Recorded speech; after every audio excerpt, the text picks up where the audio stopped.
여러분 반갑습니다.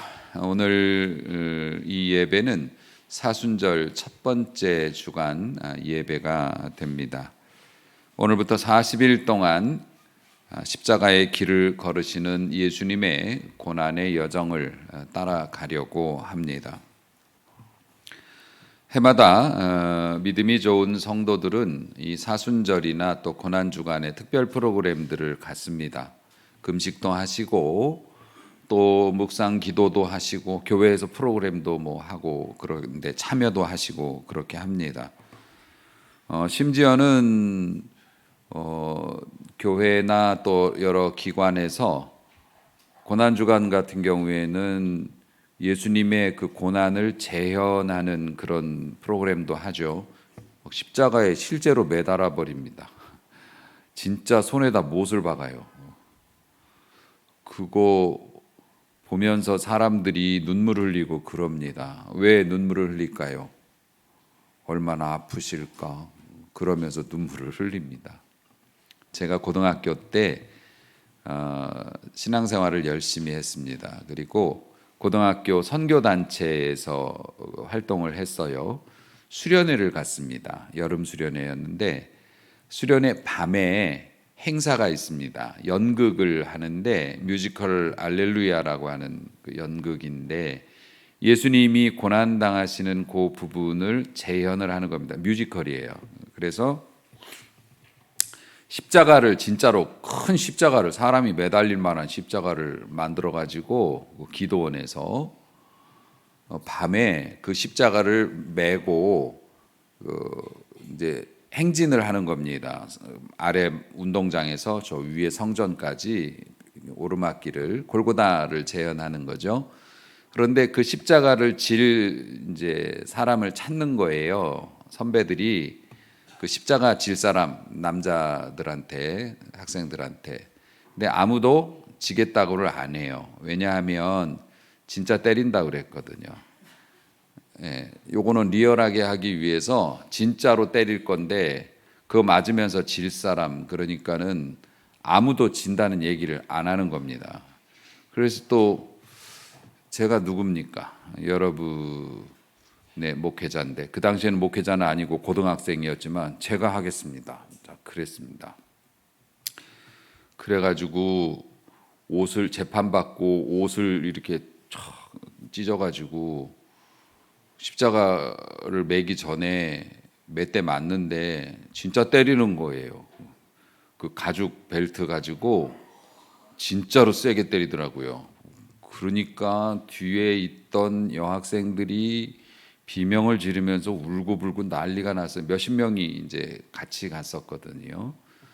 그리고 십자가를 메고 막 올라가는데 뒤에서 계속 그 때리면서 따라오는데 통곡 소리가 그 기도원에 밤에 그렇게 울려 퍼지니까 기도원에서 숙소에 있던 다른 일반 이제 성도님들이 막 나온 거예요. 그래서 그런 진기한 광경이잖아요. 그렇게 진짜 때리는 것도 없을 뿐만 아니라 예수님의 고난을 재현하는 그런 행사를 하니까 막 같이 따라오면서 울고 그랬어요. 그런데 그런 생각이 들더라고요. 맞으면서도 저 뒤에 우는 애들은 이게 무서워서 우는 걸까? 아니면 예수님이 안 돼 보여서 우는 걸까? 그런 생각을 했던 기억이 납니다. 사실 우리가 사순절이나 고난 주간에 예수님의 고난이나 이런 것들을 그 설교를 통해서도 전달하면서 굉장히 리얼하게 묘사를 하려고 노력을 합니다. 그냥 채찍도 아니었다. 끝에다가 쇠나 아니면 동물의 뼈를 달아서 한 대 맞으면 살이 패져 나간다. 그거 얼마나 아프겠냐. 여기 매달려 가지고서 그 사람을 그렇게 매달아 놓으면 얼마나 아프겠냐 하면서 예수님이 살을 찢겼다. 피를 흘렸다. 창을 맞았다. 막 그러면은 우리 마음속에는 얼마나 아프셨을까. 진짜 안 됐다. 이제 그렇게 생각을 하면서 마음 아파하지만 또 예배 마치면 야 오늘 소그룹인데 뭐 먹냐? 그래서 사실 우리가 예수님의 고난이나 십자가에 대한 말씀을 들을 때 예수님이 뭐 아프신 건 아프신 거죠. 하지만 예수님에 대한 연민이나 동정, 사실 그런 거를 가지기를 원치는 않으셨을 거예요. 예수님께서도 실제로 십자가를 지고 가실 때 여인들이 따라오면서 울었어요. 막 통곡을 하면서 너무 비참하잖아요. 그랬더니 예수님께서 걸음을 멈추시고 그 여인들에게 말씀하셨어요. 나를 위해 울지 말고 너희와 너희 자녀들을 위하여 울라. 이렇게 말씀을 주셨다고요. 예수님이 얼마나 아프실까 불쌍하다 그거 가지고 울지 말고 지금도 영적으로 길을 잃고 헤매고 있는 너희의 자녀들을 생각하며 그리고 사단 마귀의 권세에 억눌려 가지고 살아가는 형제들을 생각하고 너희 스스로를 생각하며 눈물을 흘리고 통곡을 해야 한다. 예수님이 그렇게 말씀을 주셨다는 겁니다. 그래서 저는 그렇게 생각을 합니다. 십자가를 생각하고 예수님의 고난을 생각하고 그 찢어지는 고통을 생각하면 무슨 마음 듭니까? 감사하잖아요. 나 때문에 그렇게 하신 건데, 우리 때문에 그렇게 하신 건데, 예수님이 그렇게 하셔서 우리에게 새 생명 주셨으면 우리 어떻게 살아야 합니까? 열심히 살아야 된다고 생각합니다. 열심히 살아야 됩니다. 열심히 일하고 열심히 충성하고 열심히 전해야 합니다. 왜냐하면 그 소중한 것을 우리를 위해 주셨기 때문에 그렇습니다. 폴란드 출신의 알렉산더 도바라고 하는 분이 계십니다. 이게 그렇게 오래된 얘기도 아니에요.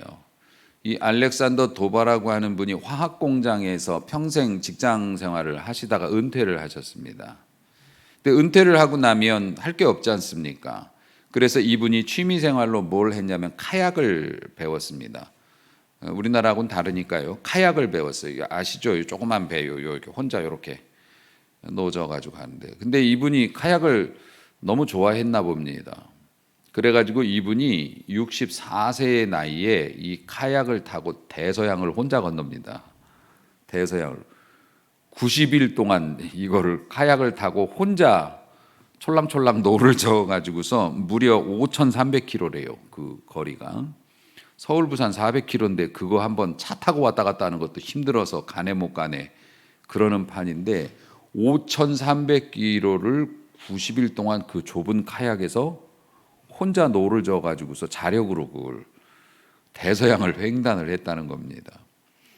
거기에서 멈췄으면 말을 안 해요. 3년 후에 67세가 되죠. 그러면은 나이 67세에 이분이 포르투갈 리스본에서 미국의 플로리다까지 이분이 8,600km를 갑니다. 8,600km를 혼자. 그래서 기네스북에 그렇게 등재가 됐대요. 거리도 거리지만 자력으로 다른 사람의 도움을 받지 않고 혼자 그런 거를 해가지고서 횡단한 그 기록을 가지고 있다고 합니다. 보통 수영을 해서 뭐 대한해협을 건넌다든지 이럴 때도 보면 혼자 놔두지 않거든요. 다 보트나 이런 것들이 따라가고 심지어 밑에 그물도 깔아주고 뭐 보급하거나 구조할 수 있는 시스템이 따라가는데 이분은 그냥 딸랑 혼자 그렇게 대단한 분이 아닐 수가 없어요. 그런데 이분이 그렇게 하고 나서 멈추지를 않아요. 2021년이니까 얼마 안 됐죠. 지금 25년 아닙니까? 얼마 안 됐는데 이분이 이제는 산으로 눈을 돌립니다. 물에서는 이제 놀다 안 되니까 산으로 눈을 돌려요. 74세에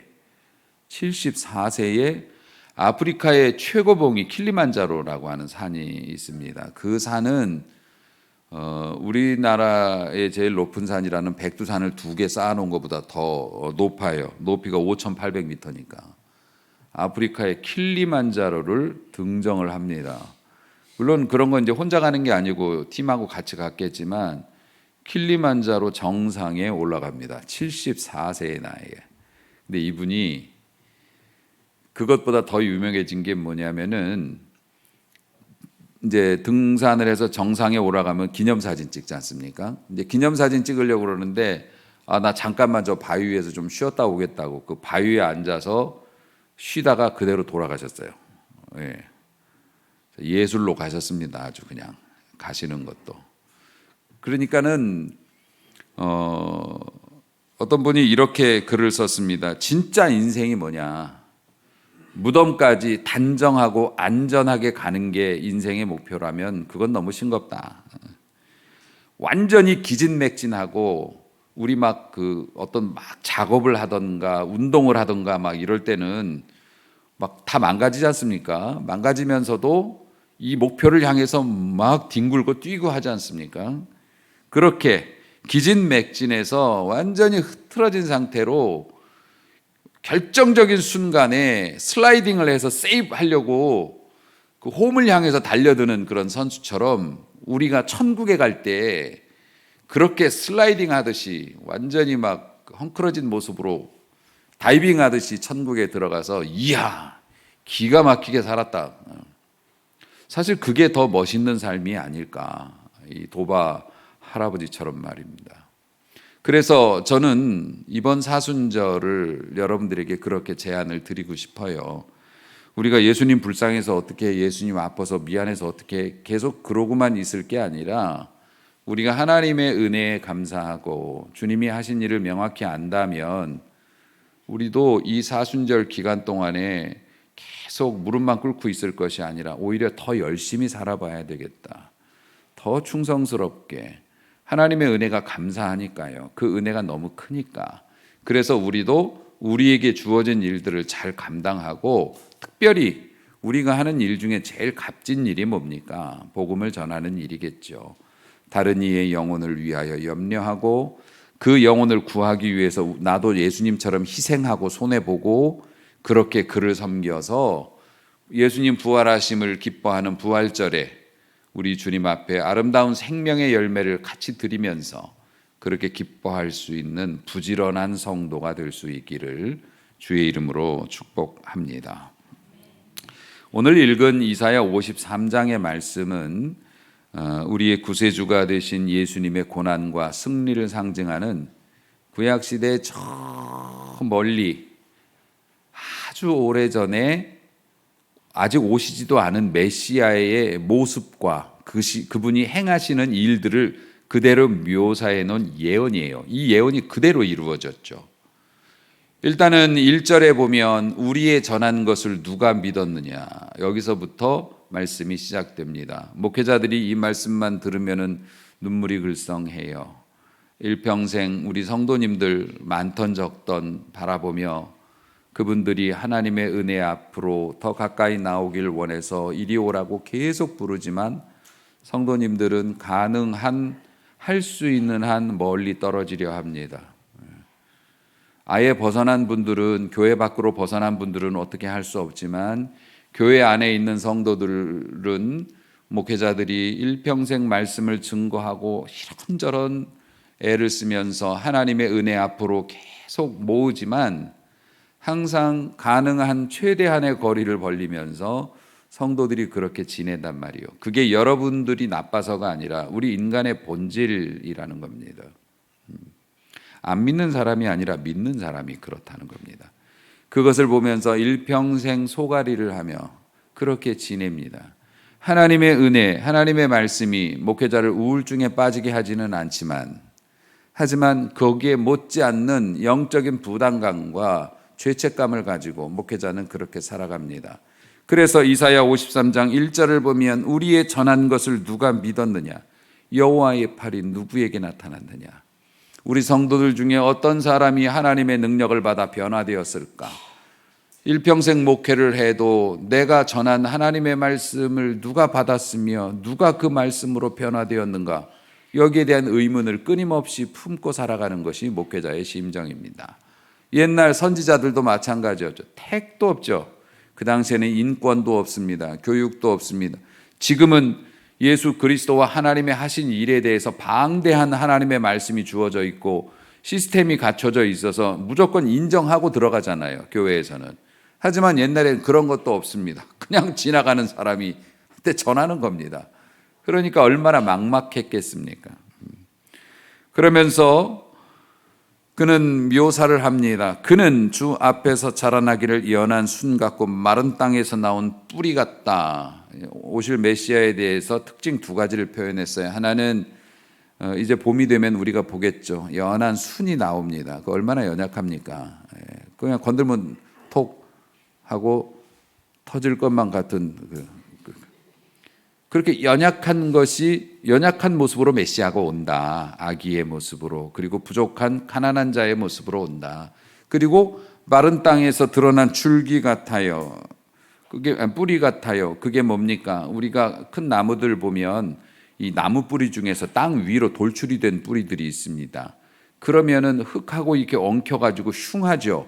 그리고 사람들이 밟고 이렇게 지나다니니까 막 벗겨지고 보기가 안 좋습니다. 메시아가 그런 모습으로 이 땅에 있을 것이라고 하는 것을 예언을 한 겁니다. 예수님이 딱 그러셨습니다. 예수님하고 제자들하고 흙먼지 날리면서 샌들 신고 광야에 돌아다니는 모습을 보면 솔직히 말해서 거지가 따로 없는 거죠. 그러니까는 흠모할 만한 아름다운 것이 없어요. 그리고 한 주먹거리도 안 돼 보여요. 아니 무슨 돈이 있습니까? 권세가 있습니까? 뭐가 있습니까? 광야에서 돌아다니는 무리들에 불과했습니다. 메시아가 그렇게 오실 것이라는 예언을 했고 그것이 이루어졌고 심지어 그는 멸시를 받았대요. 사람들한테 멸시를 받을 일을 한 적이 없는데 멸시를 받았습니다. 그리고 고생을 많이 하셨어요. 그리고 마치 사람들이 그에게서 얼굴을 가리는 것 같이 옛날에 문둥병자들 지나가지 않습니까? 문둥병자하고 멀리서 마주치면 문둥병자는 자기 입을 가려야 했어요.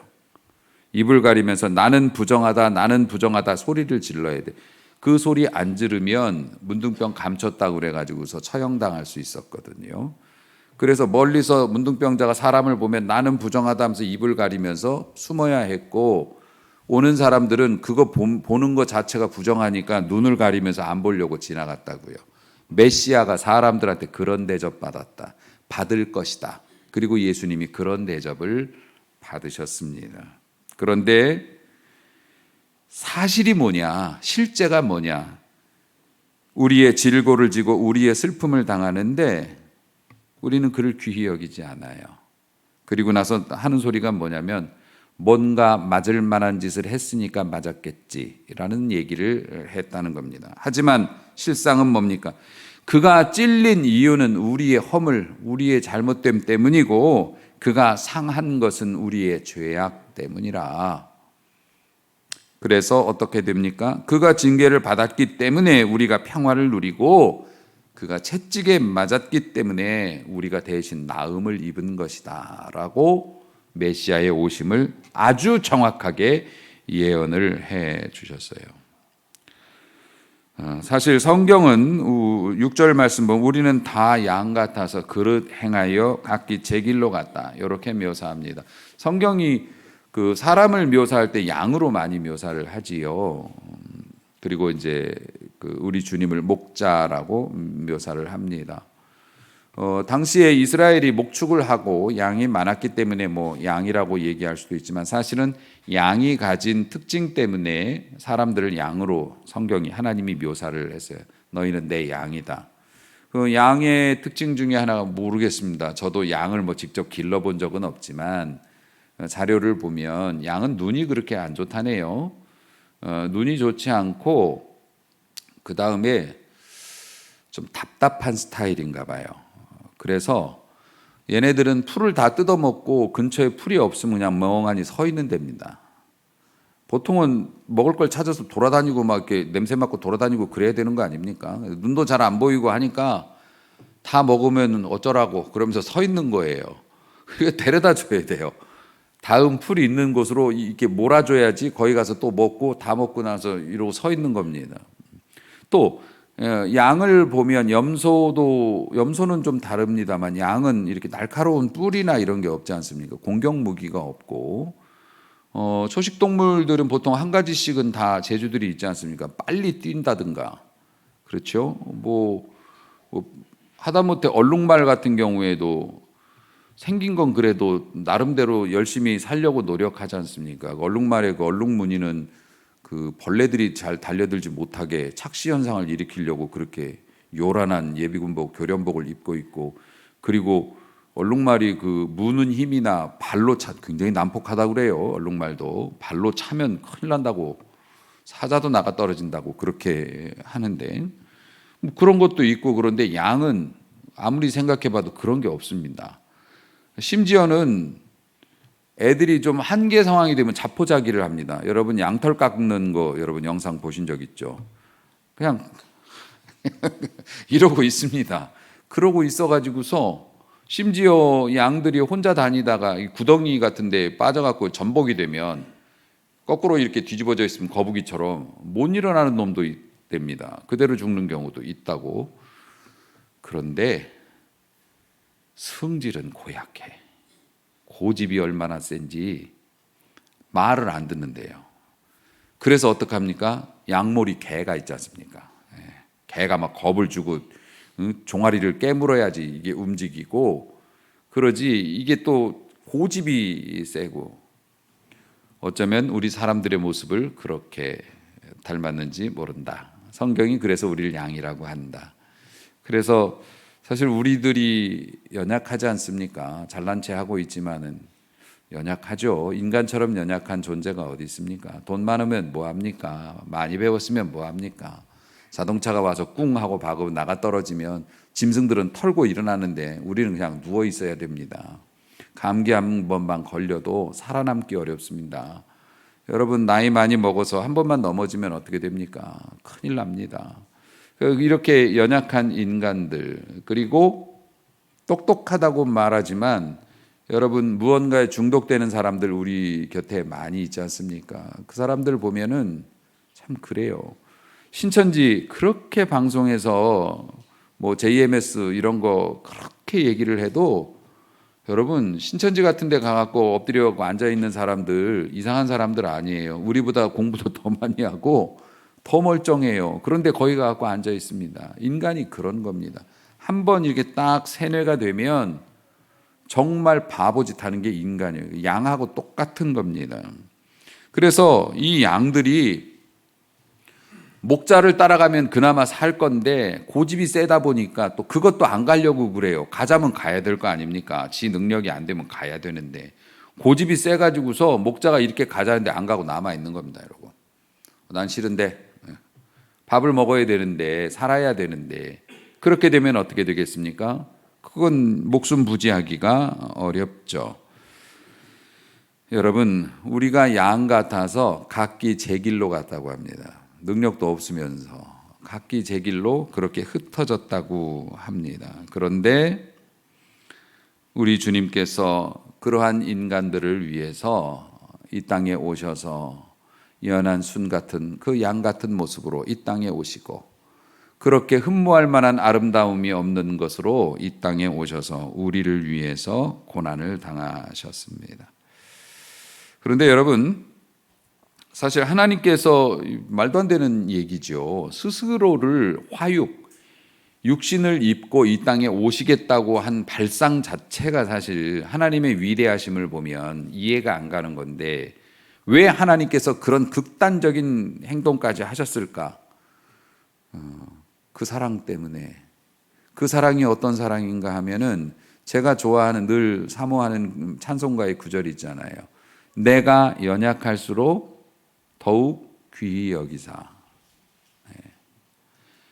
여러분 잘 살던 사람이 뭐 부도가 나가지고 파산을 했다, 뭐 망했다 그러면은 친구들이 떠나는 이유가 뭘까요? 부담스럽잖아요. 나한테 돈 빌려달라고 그럴 것 같고.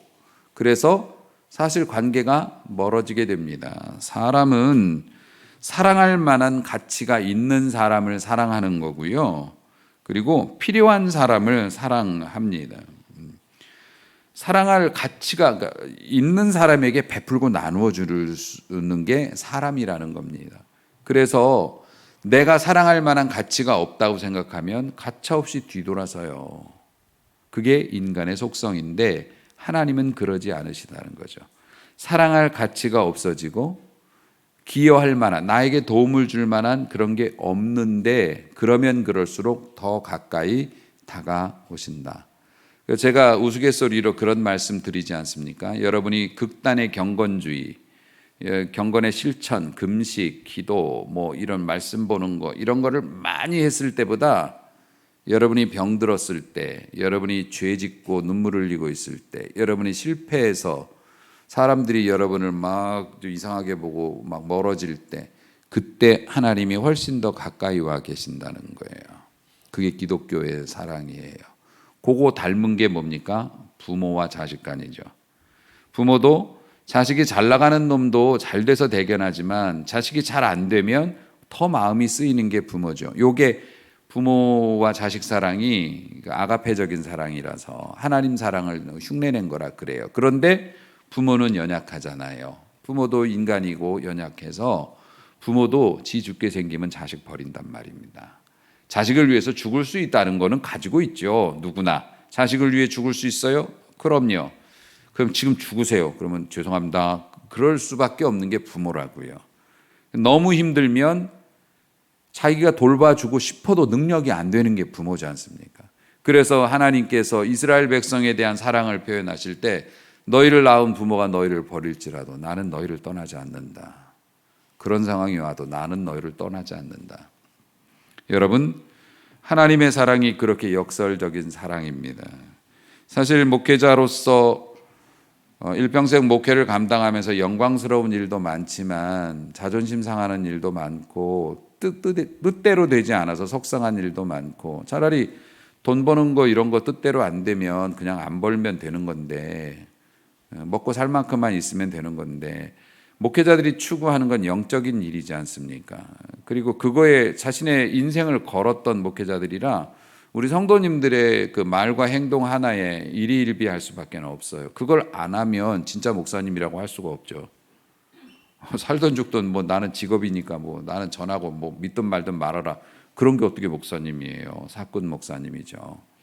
그러니까 여러분들이 잘 되길 바라고, 그런데 목회를 오래 하다 보면 성도님들 뭐 저도 그렇습니다만 어려울 때 하나님 앞에 나와서 막 기도하고 울고불고 막 진짜 그래요. 제가 예전에는, 요즘에는 이제 그런 일이 거의 없지만 예전에 수능 볼 때 자소서 같은 거 있지 않습니까? 그런 거 좀 봐달라고 우리 친구들 고3 때 이렇게 오기도 하고 그랬어요. 몇 명 봐줬는데 그거 막 몇 차례 교정해가지고 같이 이렇게 해가지고서 이렇게 봐주고 이건 좀 이런 방향으로 써야 될 것 같다 막 첨삭 지도를 해주고 그렇게 하면은 막 고맙잖아요. 밤에 와서 막 몇 시간씩 같이 막 목사님, 제가 앞으로는 꼭 교회 빠지지 않고 열심히 제가 하겠습니다. 목사님 감사합니다. 그러면서 가지고 가요. 근데 교회 안 나온단 말이에요. 홍준이가 지금도 교회를 안 나온다고. 목사님을 사랑하지 않아서가 아니죠. 그냥 본인의 삶에 바쁘고 그러니까. 성도님들이 하나님 사랑하지 않아서 하나님 앞에 게으른 게 아니라고요. 사랑은 하는데 우선 내가 좀 급한 게 있어서 그런 거고. 근데 목회자는 그걸 일생 보고 살거든요. 경제적으로 너무 어려워서 눈물 흘리면서 막 나와서 힘들어하고 불쌍하게 막 그러면은 또 목회자도 같이 기도하면서 그냥 그러면 좀 안 보여요. 또 어디 갔냐 그러면은 요즘 뭐 사업이 바빠가지고서 뭐 못 나온다고 또 그러면. 근데 또 조금 지나면 또 나와. 왜 그러냐 그러면 또 어려워졌대. 근데 그런 게 이제 반복되는 삶을 살다 보면은 솔직히 좀 마음이 힘들 때도 있죠. 이번에는 얼마나 또 그러실라나. 그런데 여러분, 그래서 어떤 사람들은, 점잖으신 분들은 내가 그래서 교회를 안 다닙니다. 왜냐하면 뭐 아쉬울 때만 가서 하고 또 자기 편할 때 뭐 안 하고 막 나는 그런 거 좀 없어 보여가지고 나는 교회 안 다닙니다. 그게 똑똑한 줄 아시죠? 천만의 말씀. 여러분, 어린애기가 기저귀에 똥 싸놓고 나 구질구질하게 엄마한테 그런 부탁하고 싶지 않아요. 그래 보십시오. 그럼 걔가 뭐가 되겠습니까? 아니 목사님, 제가 지금 나이가 지금 몇 살인데 뭐 기저귀에 똥 싸다고 그럽니까? 여러분 몇 살인데요? 60살? 70살? 80살? 하나님은 천년을 하루 같으신 분이시고 아담과 하와부터 지금 우리 자식들까지, 우리 태중에 있는 자식들까지도 다 하나님의 손으로 지으신 바 된 그분 앞에서 어디서 감히 기저귀 벗었다고 뭐라고 할 거예요.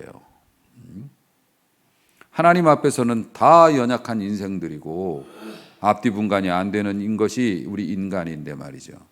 그래서 하나님께서는 어떻게 하십니까? 우리가 거짓말해도, 하나님 배신해도, 얼굴색 바꾸고 입장 바꾸고 하나님 열심히 하겠습니다 그리고 안 하고, 그러다 또 어려워지면 또 나오고, 여러분 그래도 한결같이 받아주실 수 있는 분이세요. 심지어 죄를 짓고 그래도. 여러분 이것을 뭐 역이용하는 분은 없으시겠지만 여러분의 허물보다 하나님의 사랑이 더 큽니다. 우리끼리나 서로의 허물을 보면서 어떻게 사람이 저럴 수 있냐 그러지, 하나님은 우리를 지으신 분이라서 우리가 그렇게 약한 걸 아세요. 그래서 여러분, 나는 양심이 있어가지고 하나님한테 뭐 그런 거 안 하려고 그래서 교회는 안 나가, 기도 안 해. 어려워도 그냥 내가 알아서 하는 거지, 뭐 교회 다니긴 다니는데 난 기도 안 해. 똑똑한 사람이 아니에요. 여러분 지옥 간 사람들이 뭐 흉악범들이 지옥 가는 줄 아십니까? 흉악범들이 지옥 가는 게 아니에요. 여러분 하나님 앞에 나가야 될 때 나가지 않은 사람들이 지옥 가는 거고, 우리가 구원받았다는 증거가 뭔 줄 아십니까? 좀 뻔뻔해 보이기는 하지만 힘들면 하나님 찾는 게 구원받았다는 증거가 됩니다. 지옥에 가 있는 사람들은 우리보다 어쩌면 윤리적으로 선한 삶을 살았을 수도 있어요. 그런데 그들이 하나님을 찾아야 할 때 하나님을 찾는 법을 모른다고요. 구원받지 못한 사람들은. 그런데 우리들은 어떻습니까?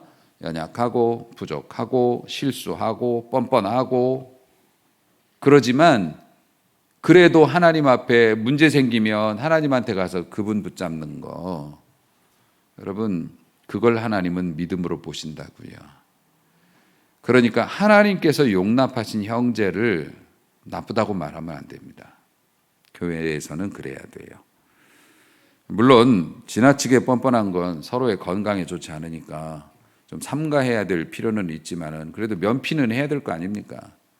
어쨌든 하나님의 사랑은 우리의 허물보다 크시다. 그게 십자가의 사랑인 겁니다. 하나님의 사랑은 공감의 사랑이시라고 해요. 다시 말해서 우리가 자식들이 어디 아프고 막 끙끙대고 있으면은 속이 어떻게 됩니까? 속상하죠. 왜냐하면 우리가 걔가 얼마나 아픈 건지를 짐작을 할 수 있어요. 우리도 옛날에 아파 본 적이 있고 그러니까 얘가 얼마나 어떤 상태인지를 아니까 너무 가슴 아픈 거죠.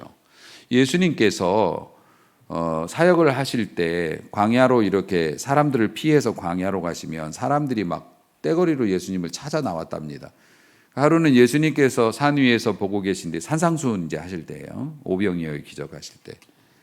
그 베세다 들판에 사람들이 막 구름대같이 막 오는 겁니다. 5,000명이니까 남자만 5,000명이니까 여자까지 하면 10,000명에다가 애들까지 하면은 뭐 한 2만 명 되겠죠. 그 당시에 2만 명이 한 번에 모인다고 생각을 해보십시오. 그 많은 사람들이 예수님을 향해서 꾸역꾸역 올라오고 있는 게 보여요. 예수님이 먼저 피해서 이제 가셨거든요. 그러니까 배 타고 이제 건너가셨는데 사람들은 걸어서 돌아온 겁니다. 근데 뭐 당시에는 뭐 김밥 천국도 없고 뭐 먹을 것도 없고 그냥 막 밥 굶으면서 오는 거예요. 왜 오는 줄 아십니까? 신기하니까.